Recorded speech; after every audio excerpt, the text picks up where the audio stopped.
Hello again and welcome to another Beyond All Reason video. We've got a new map here that we haven't seen before on the channel, called Copper Hill, I believe. Copper Hill indeed. As we have Slow here versus Teddy. Both of these guys very high tier players, with a OS of 44 for Teddy and a 41 for Tag Slow. Now recently we saw another tag team game, so we're not biasing them at all.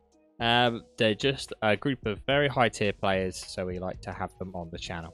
Now, wind is quite high on this map, with between 1 and 19. And if we quickly look at the metal income on this map, we will see that most of the metal points does look like all of them are indeed a metal income of 2. There is no geothermals on this map at all. So we're probably going to see a lot of bots played on this map, as we see both Teddy and Slow building their bots. And having wind... Oh, Teddy's saying he's having wind issues. So builds a solar, yep. Having the high ground on this map is going to be very important with things like the bugs, as both players are indeed Cortex this game. Having the height advantage with plasma units gives them a bit of extra range. So being up at this part here, for example, just on the hill outside of either player's base, it's going to give them a substantial amount of range to be able to engage with. Now, both players have spawned in the middle start position. It does also look like for this map there is a bottom part here and a top corners on both sides are also possible start position. However, you are the furthest away then from the ramp if you spawn in either top right and top left. It does give you a more defendable position. Both players have decided to be close-ish to the ramp, but still have the room to expand safely backwards. And so as we see both players here start to build their combat units, interestingly enough, it does look like the transversability for grunts is very high on this map, as they seem to be able to path up the cliffs anyway. So terrain might not play as big a impact on this map as we were expecting. We see Teddy being the one to try and take ground here, which is interesting to see that Slow has decided to go for more of an eco approach here, as he has 2 engineers out. Although the first unit to fall is Teddy's. Teddy currently just trying to work out where Slow is. Doesn't know where he's located. He has a rough idea maybe, but he's checking the spawn positions, which he can see is not in that spot. Slow can clearly see these units moving down here, which is still going to tell Teddy where he is, so that's the main thing. And there we go, he knows he's there now. Right, as we quickly look at each player's base, we can see Slow just stacking wins, which, you know, with wind this height, there's no reason why not to. And when we go across to Teddy here, Teddy not really building as much economy-wise. He was putting all of his stuff into the engineers that he was building. You see that Teddy currently has 3 engineers, and Slow has, well, 2 engineers in base and the start on the construction turret. Both players have very similar amount of units currently, but the first person to leave base with their commander is Teddy, going north for the more defensible, well, what we thought was a defensible position, but a very good radar up on the hill here, giving Teddy vision onto the top part of this hill, somewhat at least. And Teddy now starting to move forward, ignoring the triple mechs in the back, as that will take too long for him to walk there with his commander, moving his commander more towards the middle of the map to try and hold as much ground as possible. Meanwhile, he's using his units to the south here to try and control this choke point, because if we quickly just check the transversability on the engineers, they can probably still path up that hill, but we see Teddy trying to get in there and cause some problems. Gets a single grunt out. Forcing Slow to micro that. Teddy managed to kill one grunt that was there. Having to force to send two units to chase that unit. Surprisingly, that grunt, well, didn't get killed until now. Nothing gained from that, however. And we see Teddy here taking the high ground. It's a very passive game so far. No one really making much in the way of plays. Both players are, well, actually, looking at it, Teddy is quite a bit ahead in terms of metal income. We see Teddy here with a income of 20 metal as opposed to Slow with only 11, 12. The reason for that being is that we can see here that Teddy has all three of the bottom corner mexes. Slow is only just getting to that. But on top of that, we see Teddy here moving with an engineer north to get the triple mechs in the corner. And the one mech north of his base. Teddy's doing a great job at containing Slow here. Stopping him moving out of that area. He doesn't want to risk too many units for that though. And this could mean that Teddy is going to pull away quite quickly in terms of production. We see both players with a construction turret here assisting. However, two construction turrets actually from Teddy. Now, it'll be interesting to see if we're going to see more units than just grunts in this game. As we see the line wars, that is the line of grunts from both players here. Forming up in the middle. Now, Teddy's commander on the north side here. Apparently got a lot of laser towers scheduled out here to stop any forces coming up to the top. Now, this is a big metal lead here for Teddy. Got quite a few metal extractors advantage. And here we actually see Slow, the first one to build a thug. He's also got some energy converters. He knows he's behind on metal, so trying to get some metal increase coming from those. Building an energy storage to help assist with that manner as well. And we see Resbots coming out from Teddy, but still building grunts. I would say that he kind of has the unit advantage. 33 versus... can't quite get all of his units here. 32. Very actually close on unit numbers here. For now, at least. As both players kind of not willing to really engage with their full forces here. We see a bit of metal on the north side, though.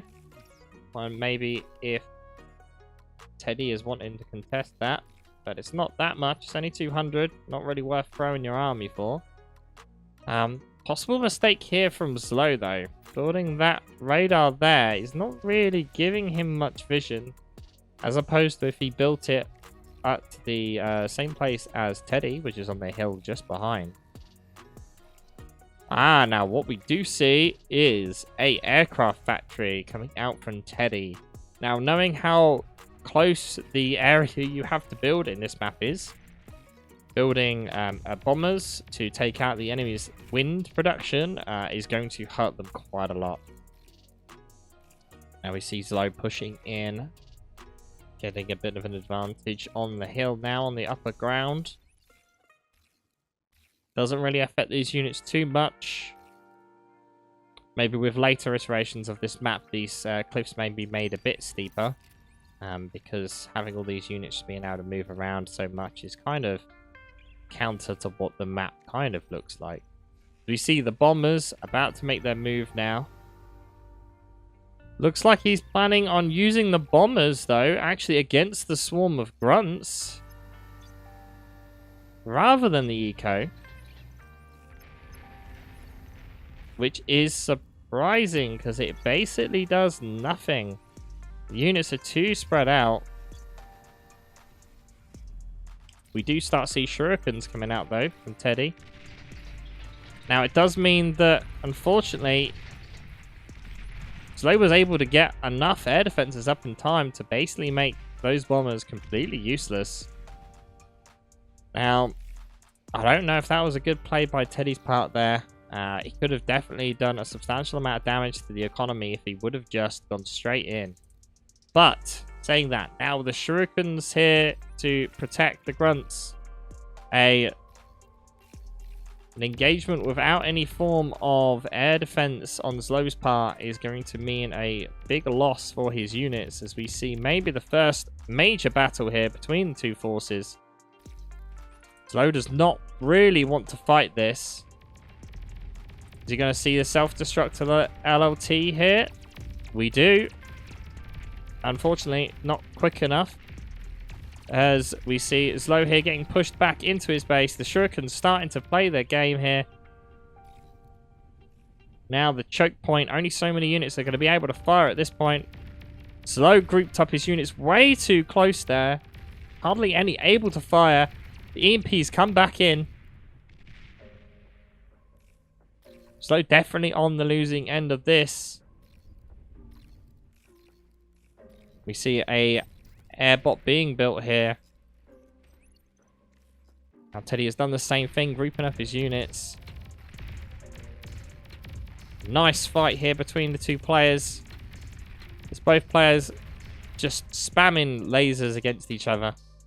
Now the one issue we're seeing here is with the res bots. Teddy is getting all of the eco. Back and forth trying to stop the enemy player from taking all of the reclaim. But this does mean yet again Zlow is not able to hold that north corner of his. Bottom corner still under his control, but Teddy now getting the hill. We see Teddy with an eco of 34 as opposed to 18 of Zlow. 18 is using some to resurrect at this point, which means when he's not resurrecting, he was at 24, but he's still about 10 metal behind. As we see Teddy transition to Tech 2. Will this be the nail in the coffin for Zlow? We'll have to wait and see, but the amount of units as we zoom out here on the map, amount of grunts is substantial. Now, was somewhat surprised we didn't see a big play of plasma bots here. Zlow the only one that's really building them, but not able to get up on the high ground to make the most of it. There's going to be enough laser towers there to keep out those grunts. Nothing to worry about. It wouldn't surprise me if we had an arm player against this. We would see more in the way of Centurions be built to deal with this grunt spam. But as both players are core, they're lacking in that regard somewhat. And the first Tech 2 combat units are out on the field. As we see Fiends, otherwise known as Pyros from their old names, are now out and about. And the Tech 2 economy is starting to wear up for Teddy. We look over to Zlow's base here. Zlow just still pumping on the energy and getting the metal converters, as he knows he needs more metal. And he doesn't know that there's Tech 2 yet on the field, which when he does, he may have a panic attack and call GG, because I do not feel that Zlow is going to be able to counter any force of Tech 2 units. He's barely holding on as it is right now. Interestingly, though, we see Zlow here deciding to split his forces into a group at the bottom and a group at the top, whereas Teddy's decided to go the entire width of the map with his units. Teddy's comms still at the north side here. Not really doing much, just building some energy. He has great vision, though, of what Zlow has on this north side. Not really able to contest that at all. And there goes the Shuriken trying to bait them out with his forces moving close enough to aggro them. And we see, interestingly enough, we see some sumos being built. Honestly, think the Fiends probably would have been enough to do it, but he wants the tankiness that sumos provide to be able to push in. And one thing we do see now is actually Zlow going Tech 2 as well. Teddy currently having energy issues, whereas Zlow's just obviously having metal issues by going to Tech 2. Now both players here playing it very safe. Neither player really wanting to engage on the other. One thing we do see here is Teddy keeping his tech to mostly to the north, actually, as we see both of these themes moving to the north side as well. Keeping just, even the sumos moving north. And now we see some Sheldons coming out as well. That will be the plasma bots we mentioned, having good use of range. Wouldn't surprise me if these Sheldons are going to have range on the hill, where this radar is just here, just outside of Slow's base. Being able to have range all the way into Slow's base. So we'll see how they behave when they finally get into position. Although if Slow does let that happen, well, it's game over at that point anyway. Hawking coming in with some interesting stats there. Teddy producing metal of 27,000 as opposed to Slow's 17,000. Slow knows he's in trouble. He just doesn't know how to get out of it.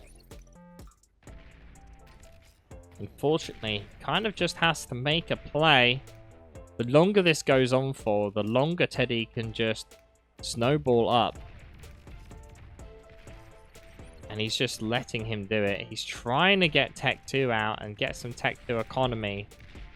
And he's probably, his plans are to reclaim this factory after building an advanced construction bot and then a Twitcher, so that he can then build fiends with the Twitcher and reclaim the bot lab so that he gets the metal back, which is what he's obviously in lack of right now.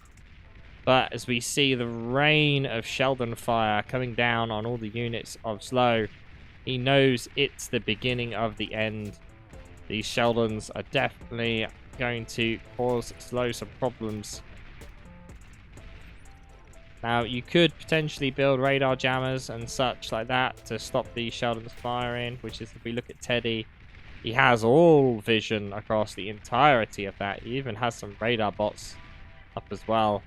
But this is way too much of a map to try and cover with radar jammers. And surprisingly, we see Slow here not actually building anything. We do see the Twitcher there going to build the fiends. And there we see the reclaim of the factory, as I was predicting.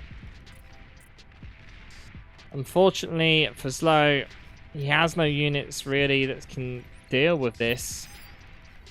He's let it get way too late in the game in order to be able to push against these. And as we see these Sheldons take the high ground, they can reach a very long way. And we see Slow here go in with an attempt to try and do something to take out these Sheldons. We see the sumos here being used as a bit of a blockade for the Sheldons. But unfortunately, it's like desperately trying to push out some fiends here to get up there and make a hole, to try and do something to bring him back into this game. Unfortunately, it's going to be a bit too late, as we see most of his units getting cleared up here. Teddy going for one final push into the base as the Sheldon fire rains down from above. The grunts and fiends pour onto Slow's base. As this is the end, Slow calls GG. And with that goes boom. Well played, both players. Teddy did a great job at containing Slow. And with that, was able to snowball ahead. And thank you all for watching, guys. I hope this was a fun video for you to watch. And I'll see you guys next time.